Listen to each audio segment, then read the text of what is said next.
A 7-year-old girl was screaming as they dragged her up the 80-foot tower, but her cries were nothing compared to the sound she made when she hit the rocks below. This wasn't an accident or a crime of passion. This was justice, Roman style, carried out in front of cheering crowds who brought their children to watch. But this little girl's death was just the beginning of an execution method so brutal, so psychologically devastating, that it would haunt human civilization for over 2,000 years.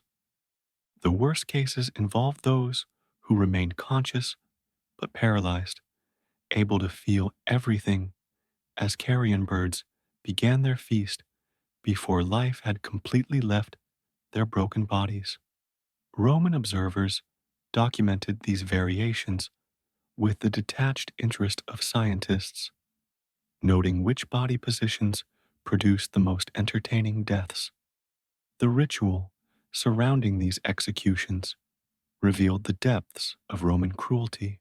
The integration of execution capabilities into religious and secular architecture reveals how normalized this practice became in medieval society.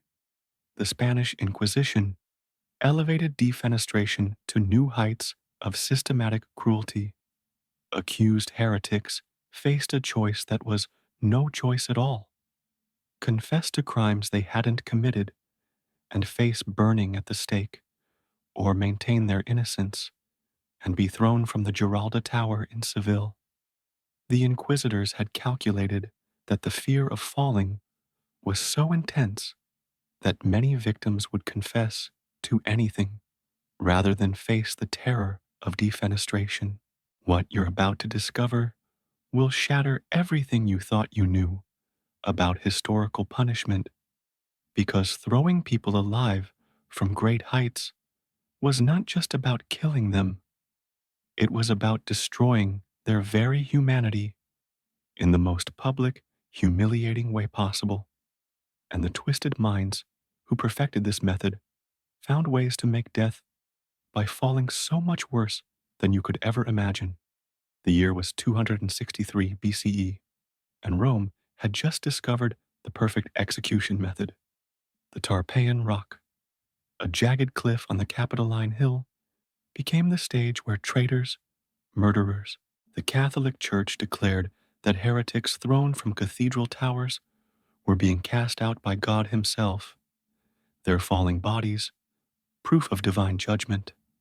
The architecture of European cities was deliberately designed to facilitate these aerial executions. Bell towers, castle walls, and church spires all served double duty as monuments to faith and platforms for murder. The height variations allowed authorities to calibrate their cruelty. Minor heretics might be thrown from 40 feet. Some victims were bound in specific positions to ensure they would land in ways that prolonged their agony, while others were weighted with chains to increase the force of impact. The psychological dimension of defenestration proved as devastating as the physical destruction. Unlike other execution methods, where victims could maintain some dignity in their final moments, being thrown from a height stripped away every vestige of human control, and enemies of the state would experience the ultimate punishment: being hurled alive into empty air gravity, becoming their executioner, the earth itself rejecting their broken bodies. But the Romans didn't just push people off cliffs. They turned it into an art form, a spectacle of terror that would make modern horror movies seem tame by comparison.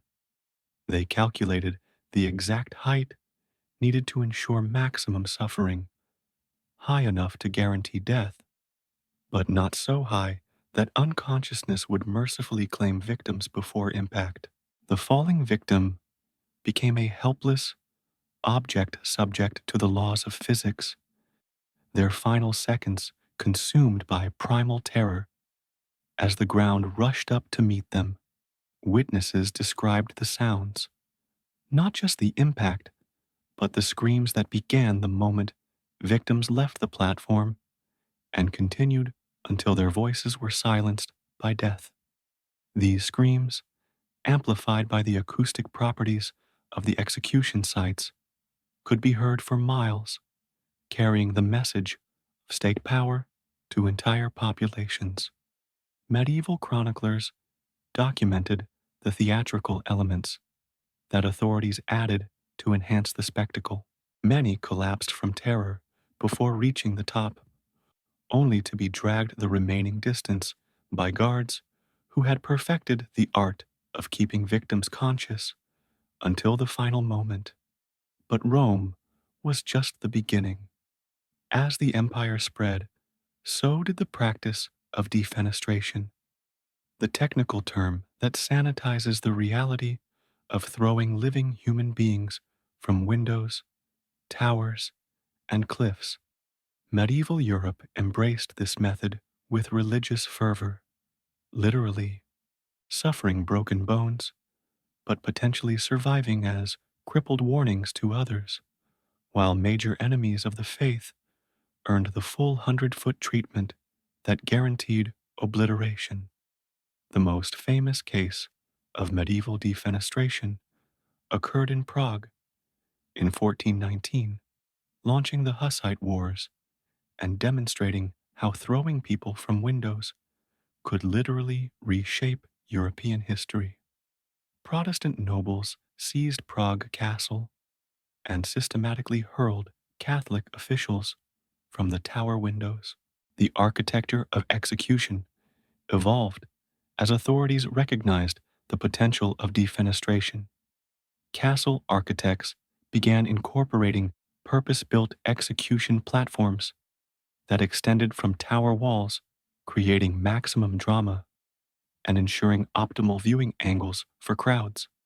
Some of these platforms featured trapdoors that could be activated remotely, adding an element of mechanical precision to what had been a purely physical act. Churches installed special windows high in their towers, positioned to catch the morning light and provide clear sight lines for maximum audience impact. Mongol law decreed that royal blood should not be shed directly, so captured princes and kings were wrapped in carpets and thrown from cliffs. This practice technically preserved the taboo against spilling noble blood while still achieving the desired fatal result. The carpets served multiple purposes. They prevented the victims from grabbing onto anything during their fall. They concealed the victim's identity from spectators until impact. And they created a bundle that would tumble unpredictably, adding to the horror of the spectacle. The victims who survived their fall into the courtyard were beaten to death by waiting crowds, but those who died on impact were considered fortunate. The psychological impact of this mass defenestration rippled across Europe, proving that even the most powerful religious authorities could be literally cast down by their enemies. The symbolism was unmistakable. Those who claimed divine authority could be thrown from their lofty positions just like anyone else. 80 feet was the magic number, providing just enough time for complete terror, while ensuring the crowd below could see every expression of agony cross the victim's face. What made this method truly diabolical was its unpredictability. Unlike beheading or hanging, where death was swift and certain, falling from the Tarpeian rock offered a grotesque lottery of suffering. Some victims died instantly when their skulls split open on the jagged rocks. Others survived the impact with shattered bones and ruptured organs, lying in pools of their own blood while the crowd watched them slowly die. Islamic societies developed their own variations of aerial execution, often using minarets as launching points for those who had violated religious law. The Ottoman Empire perfected a particularly cruel variant where victims were thrown from the Tower of Justice in the Topkapi Palace. But the Ottomans added a twist that reveals the depths of human creativity in designing suffering. They would throw victims at dawn when the morning light would illuminate their faces for the watching crowd, or at sunset when the dying light would create dramatic silhouettes against the sky. Victims weren't simply marched to their death. They were paraded through the streets in chains, forced to wear signs describing their crimes, while citizens threw garbage, stones, and human waste at them. Children were given time off from school to witness these educational spectacles, and teachers would point out the moral lessons as bodies plummeted to their destruction. The condemned were required to climb the tower themselves, adding psychological torture to physical destruction. Some execution sites featured musicians who would play funeral dirges as victims were prepared for throwing. Others employed announcers who would narrate the proceedings for distant crowds, describing the victim's crime and calling for divine judgment. The most elaborate executions included costume elements. Traitors might be dressed in black, heretics in white, and murderers in red, creating a color-coded system of condemnation that was visible even from great distances. These theatrical touches transformed individual executions into community-wide performances of justice and terror. Families of the executed were sometimes forced to watch from distant vantage points, unable to recover their loved ones' remains or provide proper funeral rites. Those who chose the tower discovered that even this choice was illusory. They were often tortured before being thrown, ensuring they arrived at the precipice already broken in body and spirit. The Inquisition's records, preserved in church archives, document these procedures with bureaucratic precision that makes the cruelty even more chilling. But perhaps the most sophisticated practitioners of aerial execution were the Mongol Empire, who developed variations that reflected their complex cultural beliefs about honor, blood, and death. The Mongols also pioneered the use of natural execution sites, utilizing the dramatic landscapes they encountered during their conquests. Mountain precipices, coastal cliffs, and river gorges all served as stages for defenestration, often in locations so remote that bodies were never recovered. This denial of burial added another layer of punishment, as many cultures believed that proper interment was necessary for the soul's journey to the afterlife. Chinese historical records from territories conquered by the Mongols describe the psychological warfare aspects of these executions. The sight of wrapped figures being thrown from mountain peaks became a symbol of Mongol dominance that could be seen for miles. Local populations learned to associate certain geographic features with death, creating psychological no-go zones that persisted long after the Mongols had moved on. The landscape itself became a tool of oppression, with natural beauty transformed into reminders of brutal authority. Renaissance. Italy saw the practice of defenestration evolve into a tool of political assassination disguised as execution. The Medici family and other powerful houses would eliminate rivals by having them thrown from palazzo windows, often during supposedly social gatherings. The case of Galeazzo Sforza in Milan exemplifies this trend. Invited to a banquet at the Castello Sforzesco, he was seized during the meal and thrown from a tower window. Witnesses reported that he survived the initial fall and attempted to crawl away before being finished off by waiting soldiers, creating a spectacle that combined the formal elements of execution with the intimate violence of murder. The colonial period saw European powers export their execution methods to the New World, where defenestration took on additional layers of racial and cultural domination. Spanish conquistadors, through indigenous leaders from temple pyramids, deliberately choosing these sacred sites to maximize the symbolic impact on native populations. These executions served multiple purposes: eliminating resistance leaders, demonstrating Spanish power, and desecrating indigenous religious sites simultaneously. The height of Mesoamerican pyramids provided ideal platforms for defenestration, with steps that could accommodate large crowds of forced witnesses. Colonial records from Mexico and Peru describe how indigenous peoples were compelled to watch their leaders thrown from their own sacred structures. The psychological impact of seeing their spiritual and political authorities literally cast down from their holiest sites created trauma that rippled through entire civilizations.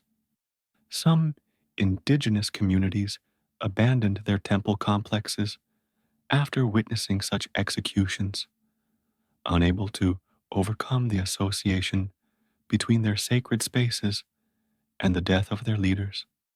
The practice persisted into the modern era with technological updates that maintained the core elements of terror and spectacle. During Argentina's military dictatorship of the 1970s and 1980s, political prisoners were thrown from aircraft over the ocean in what became known as death flights. Though technologically updated, these modern aerial executions retained the essential characteristics of defenestration: the helplessness of victims, the use of height and gravity as weapons, and the psychological impact on those who knew such fates awaited enemies of the state. The Lebanese Civil War saw a return to more traditional defenestration as various factions threw prisoners from Beirut's high-rise buildings. These urban executions created a new dynamic where apartment buildings and office complexes became impromptu execution sites, transforming the everyday architecture of modern cities into potential stages for medieval brutality. The randomness of these locations added to the terror. Any building might become an execution site. Any window might become a launching point for death. Throughout all these historical periods and cultural variations, certain constants emerge that reveal the psychological foundations of defenestration as an execution method. The use of height creates a vertical hierarchy that mirrors social power structures. Those with authority literally stand above those they condemn. The act of throwing transforms the victim from a person into an object, stripping away human agency and dignity. The public nature of the execution creates collective complicity, forcing entire communities to witness and thereby participate in state-sanctioned murder. The survival accounts that do exist provide harrowing insights into the experience of defenestration. Those who lived through falls from moderate heights describe the initial moment of weightlessness giving way to accelerating terror as the ground rushes up. Time perception distorts, with some survivors reporting that the fall seemed to last forever, while others remember only fragments. The body's automatic responses, flailing limbs, attempts to right oneself, the instinct to grab at anything, would have been visible to observers Adding to the horror of the spectacle, medical understanding of fall injuries reveals the gruesome variety of ways defenestration could kill or maim. High falls often resulted in multiple trauma, shattered skulls, broken spines, ruptured organs, and massive internal bleeding. Victims who survived the initial impact might linger for hours or days, providing extended entertainment for crowds and prolonged agony for the condemned. The unpredictability of these outcomes was part of the method's appeal to authorities. Each execution was a unique performance with an uncertain ending. The gradual abandonment of defenestration as a formal execution method reflects broader changes in social attitudes toward punishment and human dignity. Enlightenment thinking questioned the spectacular nature of public executions, arguing that such displays brutalized both executioners and spectators. The development of modern nation states with bureaucratic legal systems favored standardized, predictable execution methods over the variability of defenestration. Urbanization and changing architectural patterns made traditional execution sites less available or practical. Yet even as formal judicial defenestration disappeared, the practice persisted in other forms. Extrajudicial killings, political assassinations, and warfare continued to feature death by throwing from heights. The symbolic power of the falling body maintained its grip on human imagination even as official legal systems abandoned the practice. Modern instances remind us that the capacity for such cruelty remains latent in human societies, waiting to resurface whenever authority seeks to demonstrate its power through spectacular violence. The legacy of defenestration extends beyond its historical practice to influence our language, literature, and collective consciousness. The term itself has entered common usage to describe the forcible removal of people from positions of power. Literary works, from Dante's Inferno to modern crime novels, employ falling as a metaphor for moral collapse and divine judgment.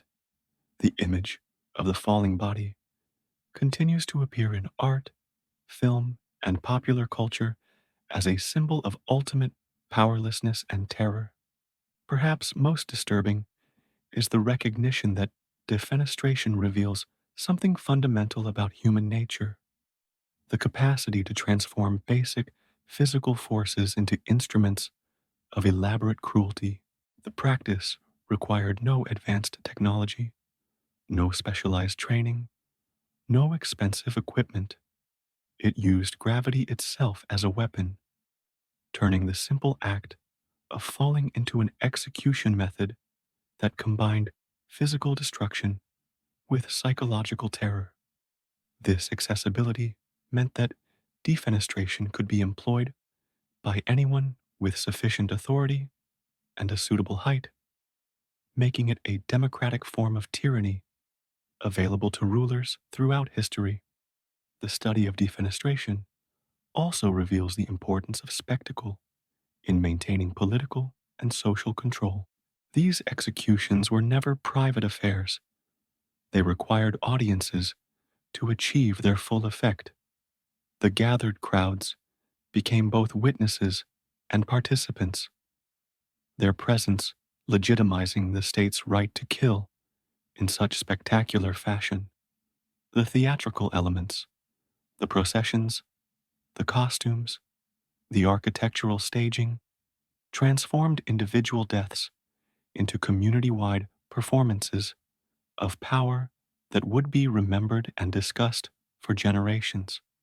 Understanding this history forces us to confront uncomfortable truths about human civilization. The same species that created great art, literature, and philosophy also developed systematic methods for transforming death into entertainment.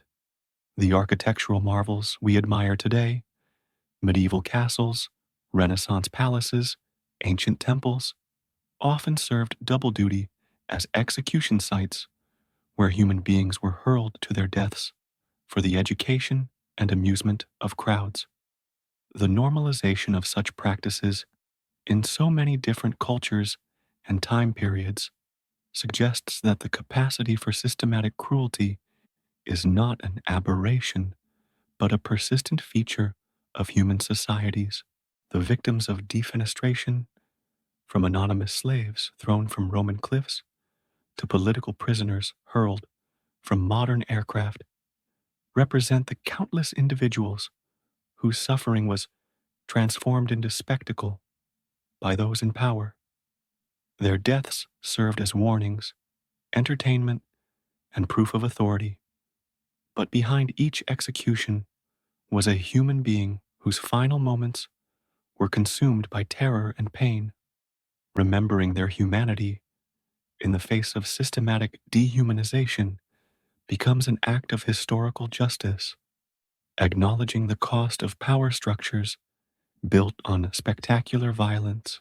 Today, as we witness new forms of spectacular violence broadcast through digital media, the history of defenestration offers sobering lessons about humanity, its capacity for cruelty, and the enduring appeal of turning suffering into spectacle. The methods may evolve, but the underlying dynamics, the use of terror to maintain control, the transformation of individual death into public performance, the complicity of audiences in state sanctioned violence remain disturbingly constant across cultures and centuries.